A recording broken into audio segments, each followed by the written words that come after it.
إن كنتم صادقين ما ينظرون إلا صيحة واحدة تأخذهم وهم يهزمون يا رفيع يا مغيث يا مثير يا سميع يا بصير يا حكم يا عدل يا لطيف يا خبير يا عليم يا عظيم يا غفور يا شكور يا علي يا كبير يا حفيظ يا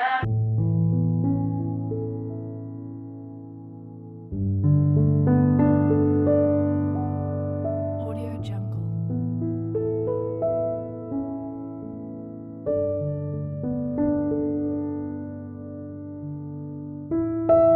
Audio Jungle.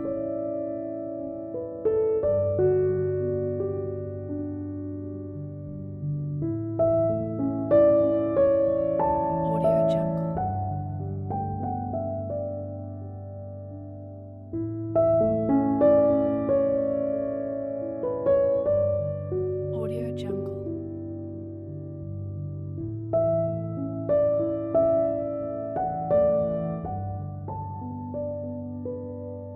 Audio Jungle.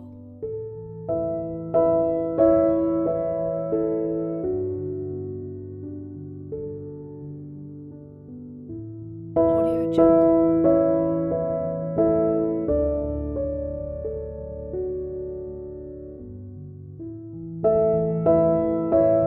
Audio Jungle. Audio Jungle.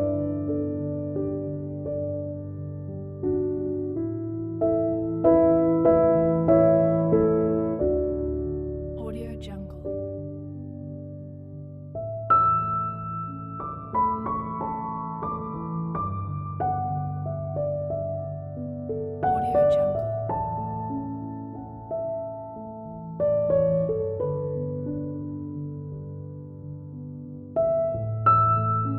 Audio Jungle. Audio Jungle.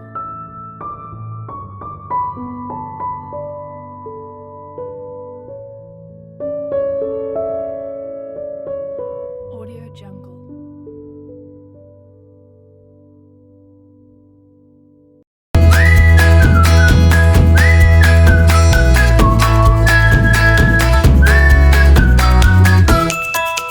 Audio Jungle.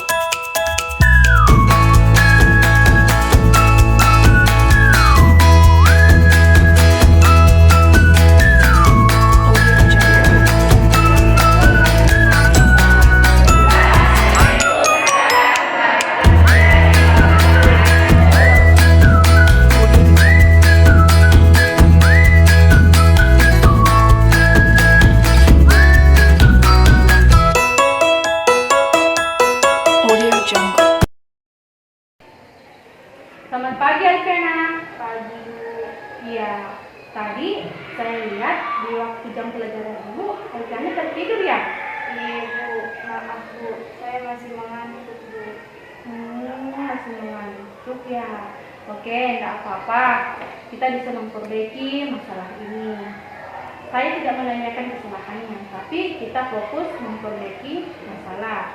Nah, sekarang apakah saat ini kamu telah menjadi orang yang baik untuk diri sendiri? Saya rasa tidak Bu. Iya. Nah, kamu pasti melakukannya karena suatu alasan tertentu ya? Iya Bu, tadi malam saya bergadang Ibu, main HP sambil main game, tinggal lupa waktu Ibu jam 1 malam. Oh, begitu ya. Jadi dari masalah ini, apakah kamu mau memperbaikinya? Iya Bu, saya mau memperbaikinya. Oh iya. Nah, sekarang, apakah kamu meyakini keyakinan yang telah kita sepakati? Iya Bu, saya meyakini bahwa harus saling menghargai, sopan, dan disiplin. Iya, betul. Apakah kamu bersedia memperbaiki masalah ini? Iya Bu, saya bersedia. Oke, kalau kamu bersedia, bagaimana kamu akan memperbaiki masalah ini? saya tidak lagi bergadang ibu sambil main game. Saya akan tidur jam 8, tidak lewat dari jam 8. Oke, iya, baik sekali ya. Oke, dari masalah ini kita bisa memperbaiki masalah yang kamu hadapi ya. Iya bu. Iya. Terima kasih. Silakan kembali ke dalam kelas. Iya bu.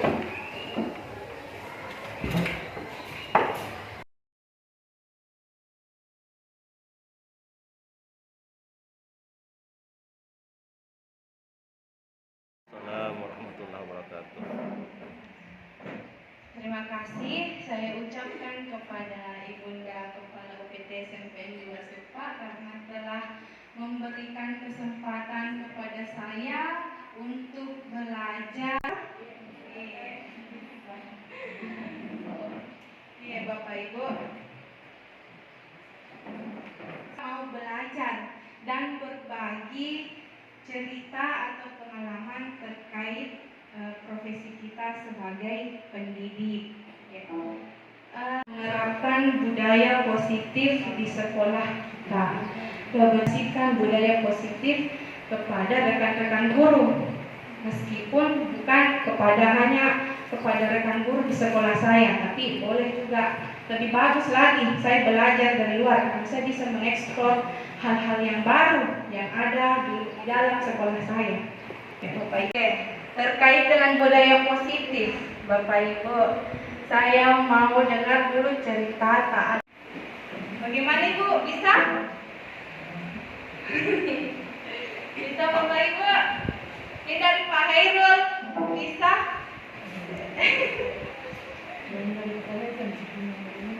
Iya. Oke, sampai. Terima kasih. Assalamualaikum warahmatullahi wabarakatuh. Jadi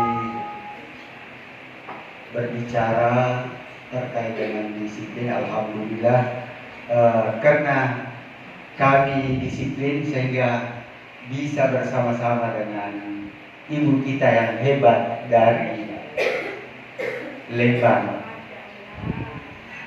Itu adalah salah satu contoh disiplin yang kami lakukan. Termasuk kami di UPT SMP Negeri 2 Supa ini senantiasa ingin sejak dari awal kita ditempatkan selalu ingin disiplin, tapi namanya manusia biasa, itulah adanya keadaan kita hilang. Begitu juga bagaimana mendisiplinkan anak-anak. Di UPT SMP Negeri 2 Supa ini ada tata tertib yang sudah diketahui bersama baik Bapak dan Ibu, rekan guru di UPT SMP Negeri 2 Supa, begitu juga kepada siswa.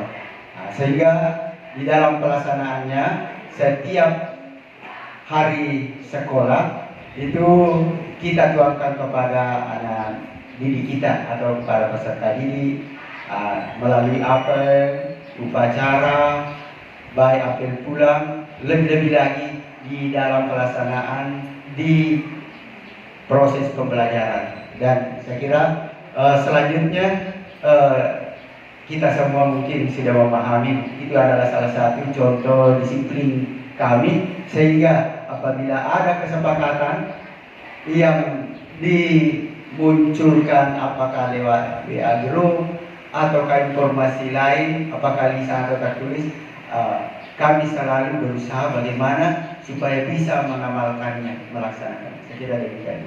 Terima kasih.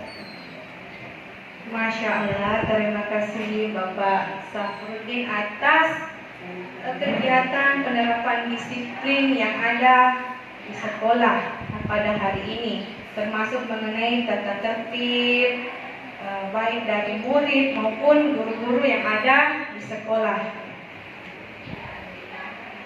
Nah, ini juga tadi berkaitan apa yang sudah Bapak Ibu lakukan terkait disiplin hari ini ya.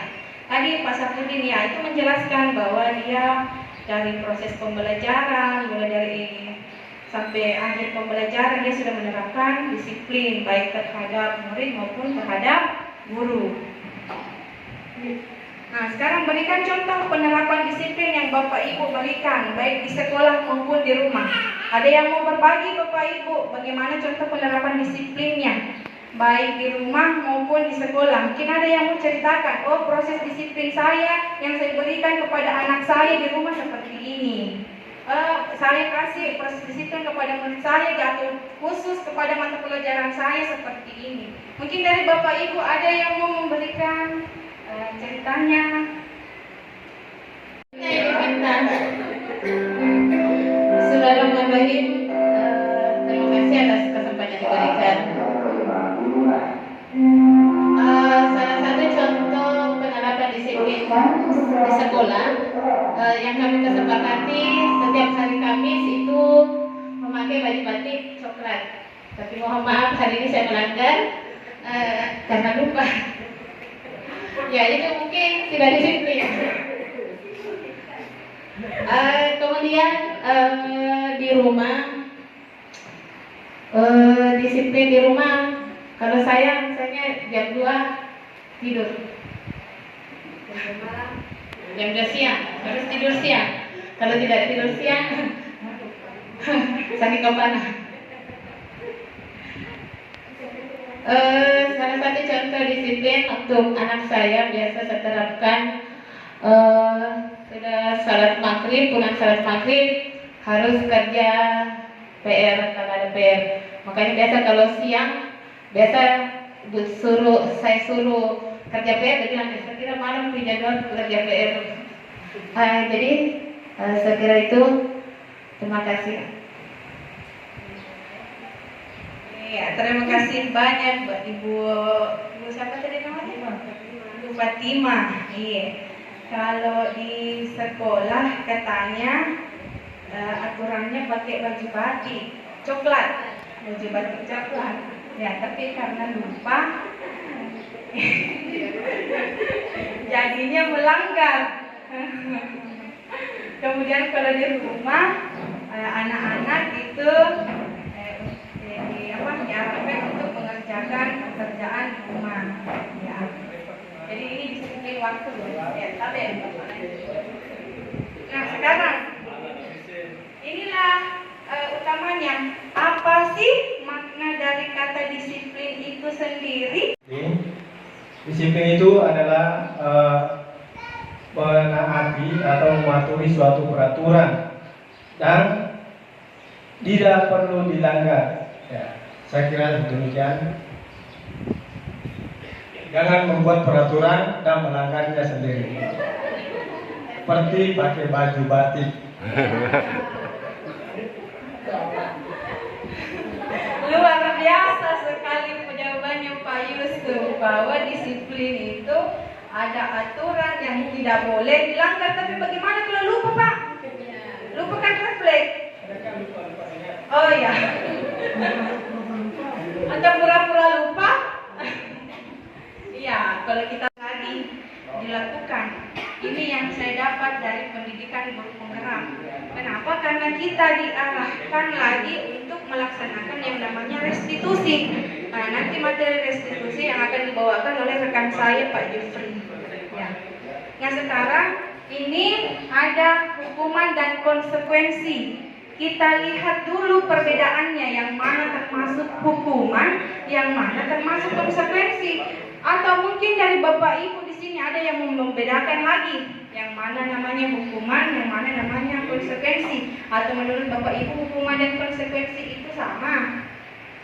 Beda. Ya mungkin ada yang bisa membedakan bahwa hukuman seperti ini, konsekuensi seperti ini. Mungkin dari, ya silakan Bu Fatimah.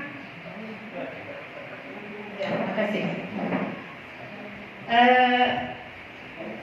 Menurut saya, hukuman dan konsekuensi itu hampir sama tapi berbeda. Hukuman itu biasanya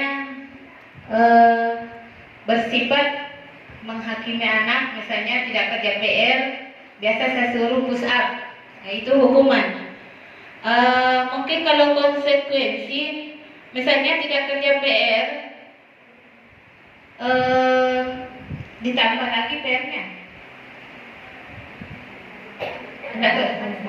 Iya, bilang Ya mungkin begitu saja.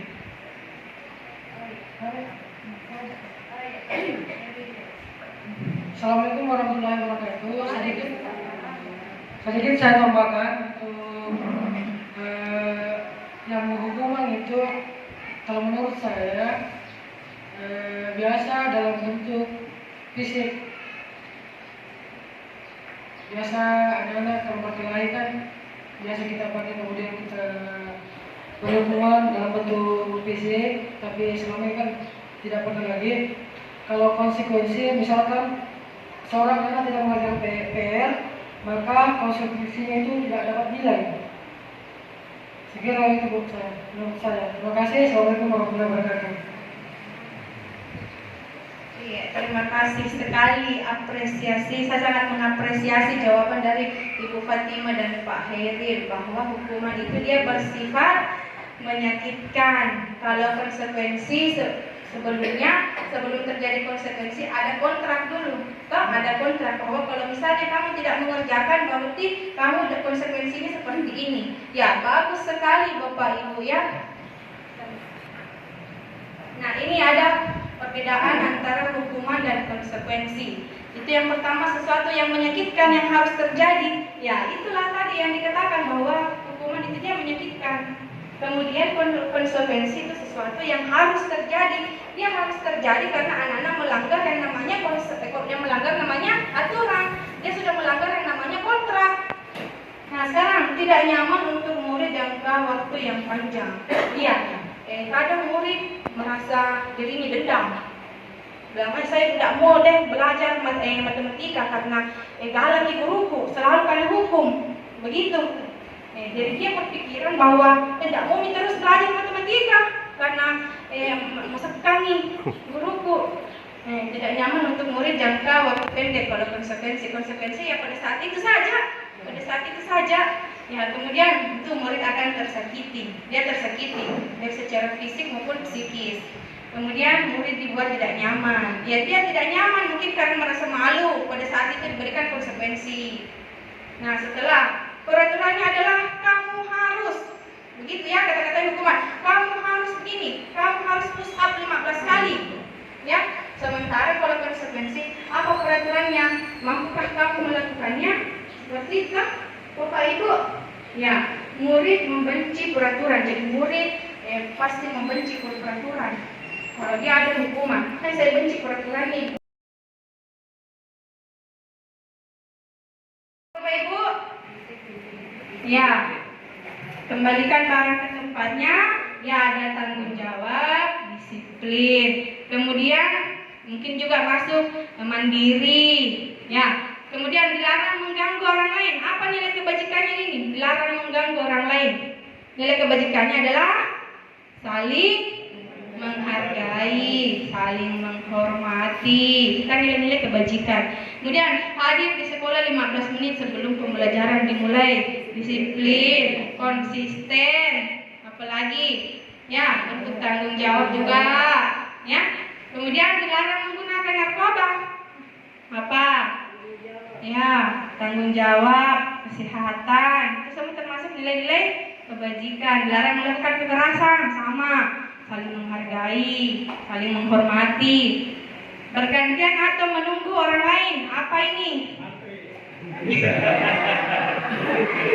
Ya, disiplin, kesabaran. Kemudian dilarang merokok, kesehatan. Ya, tanggung jawab, berjalan di kelas atau koridor.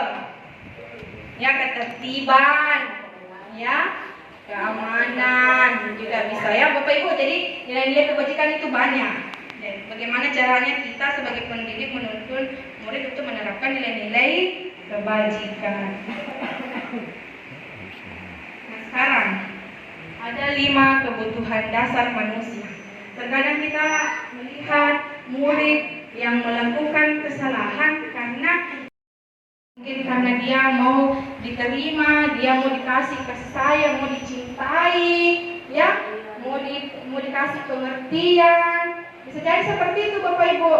Ya. Kemudian yang ketiga, freedom, kebebasan. Berikan anak itu kebebasan untuk memilih. Ya.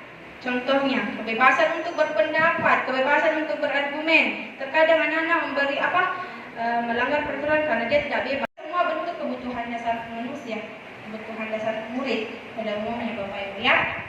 Kemudian, nah sekarang sharing yuk. Yuk.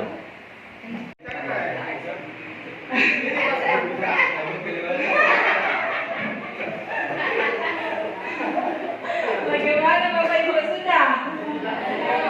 Mungkin ada yang ingin memberikan pendapat yang berlaku sebagai A, yang menutup genggamannya bagaimana? Apakah temannya berhasil buka atau tetap mempertahankan itu genggamannya? Ada yang mungkin mau berbagi dari kegiatan ini? Iya, silakan Ibu Kepsek. Tadi saya sudah mencoba untuk menggenggam sesuatu yang sangat berharga. Jadi yang dalam genggaman saya tadi itu tidak ada duanya itu nilainya. Dan saya dibantu oleh sahabat saya Andi Delvi untuk membuka. Beliau tidak berhasil membuka. Kenapa saya pertahankan itu? Saya tidak mau kehilangan apa yang saya genggam. Kita mau tahu yang saya genggam? Semangat. Jadi saya tidak mau kehilangan semangat. Saya cuma mau berbagi semangat, tapi tidak mau kehilangan semangat. Terima kasih. Iya, dari pemaparan Ibu Kepsek, kalau dia menggenggam semangat, dia pertahankan. Tadi saya berusaha untuk membuka, tapi tidak berhasil. Genggaman Ibu Kepsek kuat sekali, berarti semangatnya luar biasa. Ya. Nah sekarang bagaimana untuk yang bertindak sebagai B, yang berusaha untuk membuka genggamannya temannya? Bagaimana ya Pak Yusuf?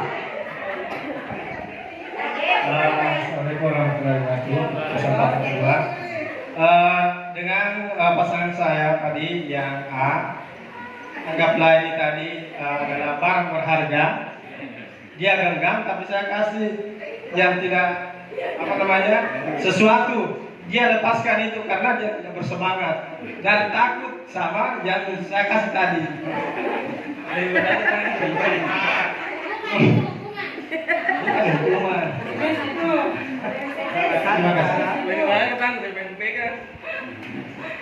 Ya, luar biasa sekali Pak Yusuf ya.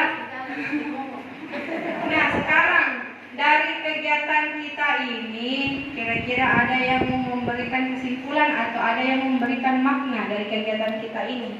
Apa kira-kira maknanya? Saya minta kepada rekan-rekan ibu bapak guru hebat untuk melakukan kegiatan kepala tangan tadi.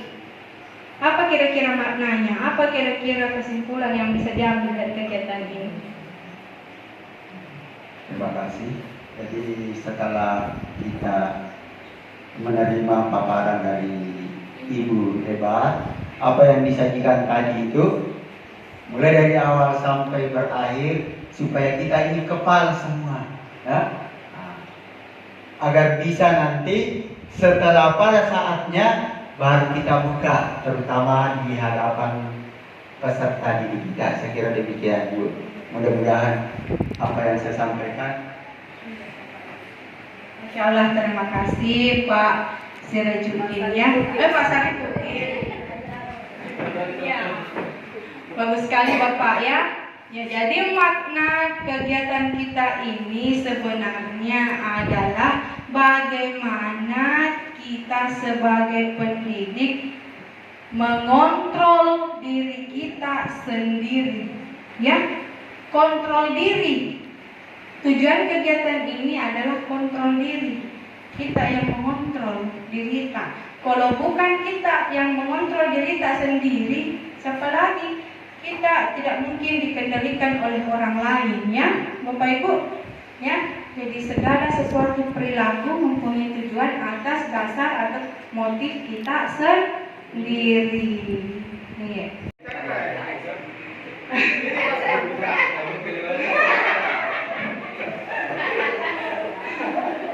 Bagaimana Bapak Ibu sudah?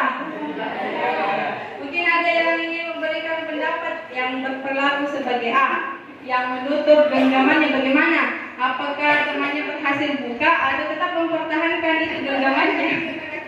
Ada yang ingin mau berbagi dari kegiatan ini? Iya, silakan Ibu Kepsek.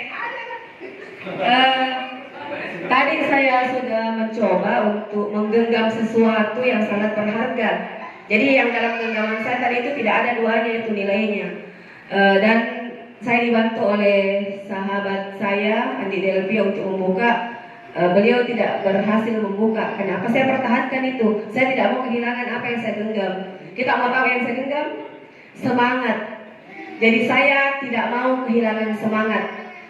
Saya cuma mau berbagi semangat, tapi tidak mau kehilangan semangat. Terima kasih.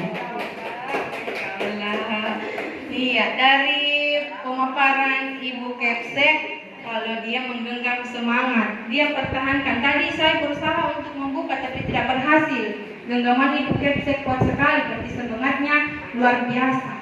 Ya.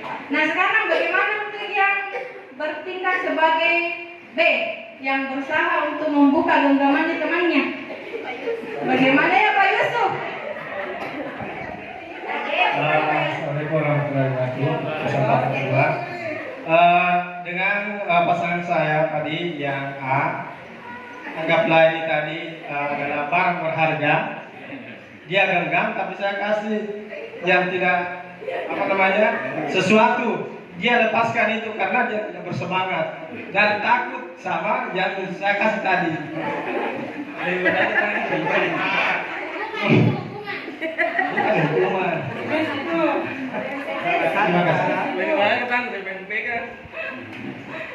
Ya, luar biasa sekali Pak Yusuf ya. Nah, sekarang dari kegiatan kita ini, kira-kira ada yang memberikan kesimpulan atau ada yang memberikan makna dari kegiatan kita ini?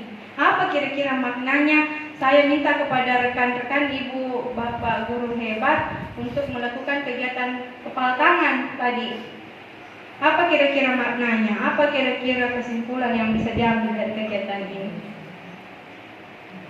Terima kasih. Jadi setelah kita menerima paparan dari Ibu hebat, apa yang disajikan tadi itu mulai dari awal sampai berakhir supaya kita ini kepal semua, ya?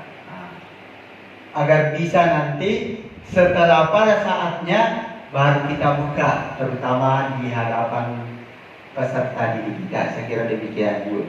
Mudah-mudahan apa yang saya sampaikan.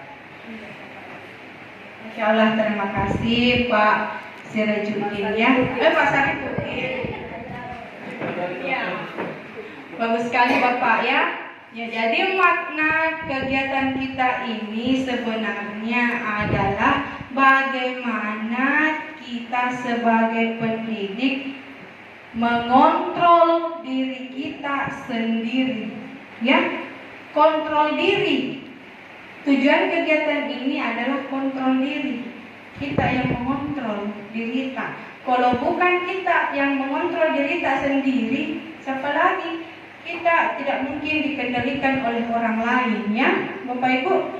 Ya, jadi segala sesuatu perilaku mempunyai tujuan atas dasar atau motif kita sendiri.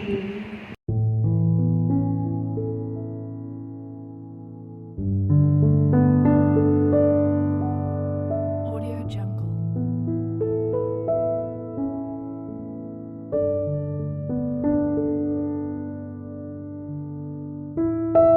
Audio Jungle.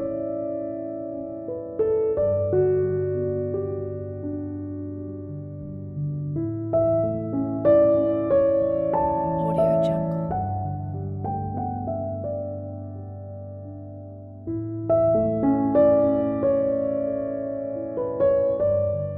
Audio Jungle.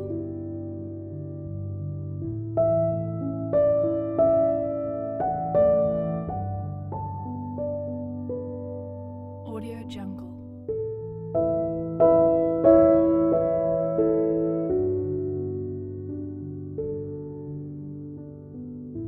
Audio Jungle.